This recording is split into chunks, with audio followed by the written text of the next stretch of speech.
Good morning, students. Welcome to e-learning class of science. Students, today we are going to start chapter number 2, nutrition in animals. In this module, we are going to start human digestive system. Human beings are omnivores. Omnivores means they eat plant products as well as animal products. We feed on different parts of the plants like root, shoot, fruits and seeds. We also take animal products like eggs, meat and milk. All these type of food which we eat have to be digested. The food we eat is broken down into simple molecules by the digestive system. Digestive system comprises following two groups of organs. First group of organs, a long coiled food tube which is open at both the ends.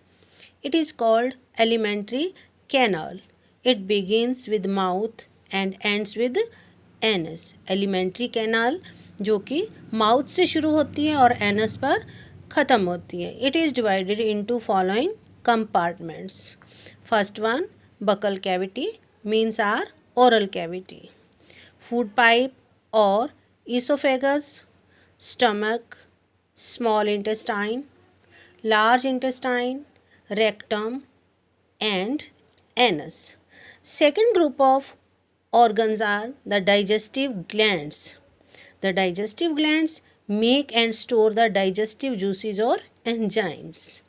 Digestive glands digestive juices secrete करते हैं. These are liver, pancreas, gallbladder and salivary glands. And these digestive juices or enzymes help in digestion of food.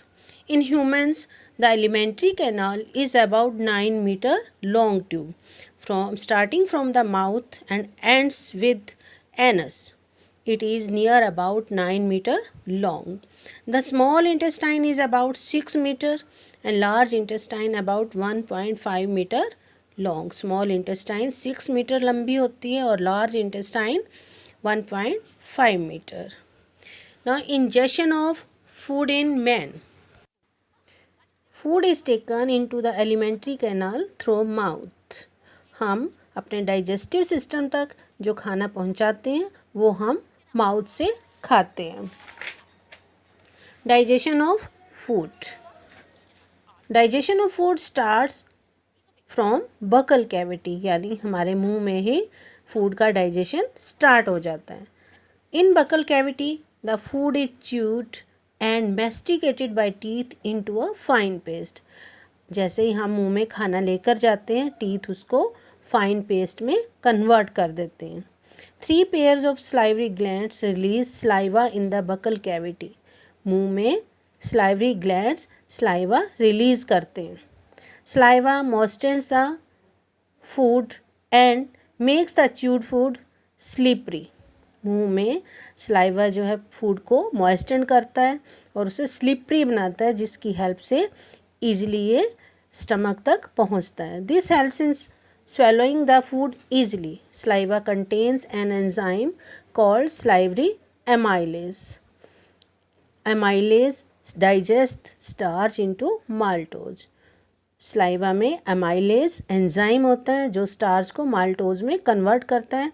So digestion of food starts in buccal cavity यानी हमारे मुंह के अंदर ही food का digestion start हो जाता है.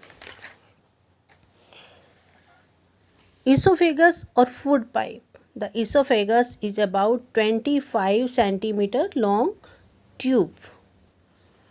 Food slides down the esophagus by the peristaltic movements of its muscular wall. Esophagus की peristaltic movements की help से food जो है stomach तक पहुँचता है. No digestion occurs in the esophagus. esophagus में किसी भी तरह का फूड का डाइजेशन नहीं होता. Digestion in stomach. Stomach is a J shaped thick walled bag of muscles. Its shape is like a sac और bag. It is located below the diaphragm. ये डायफ्राम के नीचे लोकेट होता है. It receives food from oesophagus and passes it to the small intestine. Stomach में food buccal cavity से oesophagus से होता हुआ स्टमक में पहुंचता है और स्टमक से स्मॉल इंटेस्टाइन तक फूड पहुंचता है. The lining of stomach has gastric glands. Stomach में गैस्ट्रिक ग्लैंड्स होते हैं. दे secrete digestive juice which contains mucus, hydrochloric acid and digestive enzymes, and they all help in the digestion of food. Food stays in stomach for 2 to 4 hours. Stomach में खाना जो है 2 से 4 hours तक रहता है. When food leaves stomach, it is like a thin paste. जब stomach से स्मॉल इंटेस्टाइन में फूड पहुंचता है, it converts into a thin paste. Digestion in small intestine. Rest of the digestion of food take place in the small intestine. The digestion of food is completed in the small intestine. Small intestine में food का complete digestion होता है. It receives bile juice from liver and pancreatic juice from pancreas and also secretes several digestive juices of its own. Bile juice makes the food alkaline and helps in the digestion of fat. Bile juice जो कि liver secrete करता है और gall bladder में ये इकट्ठा होता है. Help to digest fat. Pancreatic juice help in the digestion of proteins and carbohydrates. Pancreatic juice proteins और कार्बोहाइड्रेट को डाइजेस्ट करने में हेल्प करता है. Intestinal juice helps in completing the digestion of proteins, carbohydrates and fats. Now functions of small intestine. First one, proteins are broken down to amino acids. Carbohydrates are broken down to simple sugars such as glucose and fructose. Small intestine में after digestion carbohydrates change into glucose and fructose. Fats are hydrolyzed into fatty acids and glycerol.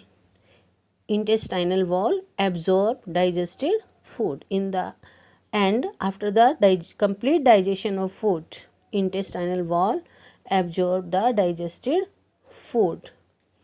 The digested food is absorbed mainly in small intestine. The absorbed substances are passed into the blood vessels and transported to different parts of the body. Complete digested food is mixed into blood and taken to all the different parts of the body during the circulation of blood. For efficient absorption of nutrients, the intestine has the following peculiarities. First one, small intestine is very long. Small intestine long होती है. The wall of intestine is thin to allow rapid diffusion of substances. Thinness of wall of intestine help in rapid diffusion of digestive substances. The inner wall of small intestine contains numerous finger-like projections called villi. These villi increase the surface area of intestine to about 5 times for the absorption of digested food. Surface area increase होने की वजह से digested food easily absorb हो जाता है. Absorption in large intestine. After the small intestine the undigested food reach to the large intestine. In large intestine water is absorbed and some salts from the undigested food is taken. Large intestine is about 1.5 meters long. From the large intestine, the undigested food enters the rectum. Undigested food large intestine से rectum में पहुंचता है and it is known as fecus. Now, egestion of food. The semi-solid undigested food is pushed out of the anus. जो undigested food rectum में पहुंचता है and is known as faeces. It is removed from the body with the help of anus.